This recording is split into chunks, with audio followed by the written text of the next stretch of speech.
ইরানের পার্লামেন্টের speaker Mohammad বাকির কালিবাফ বলেছেন, তারা যুক্তরাষ্ট্র ও ইসরায়েলের সাথে যুদ্ধবিরতি চাইছে না। সামাজিক যোগাযোগ মাধ্যমে তিনি লিখেছেন, আমরা অবশ্যই যুদ্ধবিরতি চাইছি না, কারণ আমরা মনে করি আগ্রাসনকারীকে এমনভাবে জবাব দিতে হবে যাতে সে শিক্ষা পায় এবং ভবিষ্যতে আর কখনো আমাদের প্রিয় ইরানে হামলার কথা ভাবতে না পারে।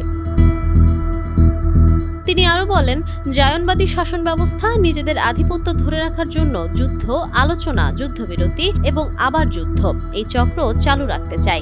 আমরা এই চক্র ভেঙে দেব। খাতামাল আনিবিয়া সদর দপ্তরও এক বিবৃতিতে বলেছে, ইরান যুদ্ধবিরতি চাইছে না এবং যুক্তরাষ্ট্র ও ইসরায়েল তাদের কর্মকাণ্ডের জন্য অনুতপ্ত না হওয়া পর্যন্ত এই যুদ্ধ শেষ হবে না। ইরানের পররাষ্ট্রমন্ত্রী আব্বাস আরাকচিও একই ধরনের মন্তব্য করেছেন। বিবিএসকে দেওয়া এক সাক্ষাৎকারে তিনি বলেন, ইরান যুক্তরাষ্ট্রের সাথে ফের কোনো আলোচনায় বসবে বলে তার মনে হচ্ছে না, কারণ যুক্তরাষ্ট্রের সাথে আলোচনার অভিজ্ঞতা ইরানের জন্য খুবই তিক্ত।